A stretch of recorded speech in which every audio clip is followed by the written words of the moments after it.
Po, për kohën ju sa keni punuar gazetar, cilat kanë qenë sfidat dhe shpërblimi që keni marrë në karrierën si gazetar?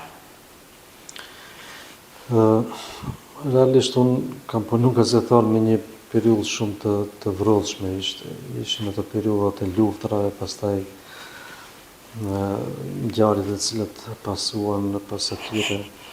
Po realisht unë për vete asnjëherë nuk e kam pa këtë, nëse mendojmë si shpërblim në kuptimin financiar të gazetarit, pra me asnjëherë nuk e kam shikuar këtë segment, edhe pse realisht është i nevojshëm.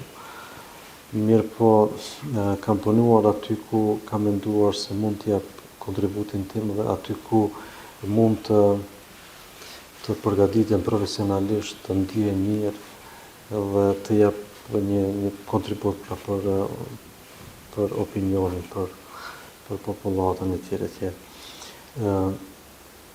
Atëherë, në vitet e para ka qenë kjo pjesa e shpërblimit, si thoni, ka qenë shumë e dobët në kuptim të përkrahjes së mediave, sidomos atyre shqipe. Pastaj me kalimin e kohës filloi të ketë disa ndryshime pozitive në këtë aspekt dhe gazetarët filluan të paguhen mirë edhe të kenë një lloj trajtimi më të mirë, domethënë në përgjithësi. Ju jeni njëkohësisht edhe themeluesi Jehona Karadakut. Çfarë roli ka luajtur Jehona e Karadakut në jetën kulturore të Kumanovës dhe Karadakut? Po, klubi i shkrimtarëve shqiptar të Kumanovës, Jehona e Karadakut,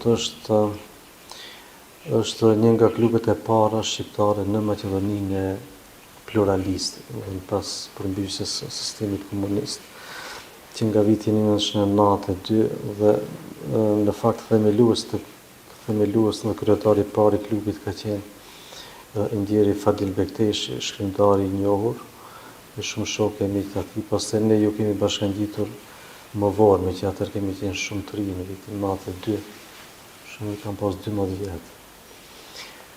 Që nga viti 2002 jam pjesë e këtij klubi, kam botuar një libër me poezi në kuadër të klubit.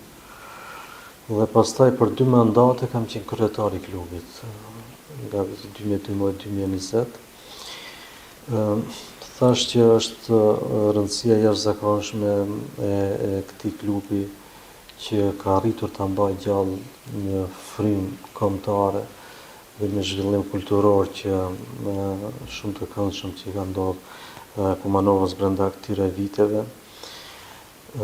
Është e mira, ana më e mirë, ndoshta më pozitive, është që ky klub nuk ka pas ndërprerje, domethënë në krahasim me qytete tjera, me klube tjera, ku janë krijuar klube, janë mbyllur brenda viteve. Këtu ka pas një lloj kontinuiteti të vazhdueshëm, sidomos me manifestimin kryesor që është takimet poetike të Karadakut, që si vjet ka shënuar edicionin e 32, por po ashtu edhe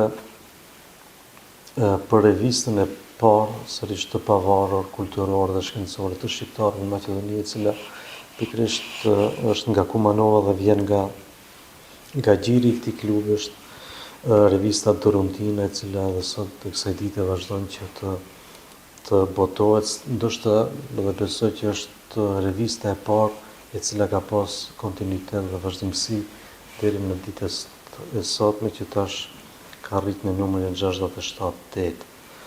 Në viteve të fundit unë kam fatin që të jem edhe kryeredaktori i kësaj reviste.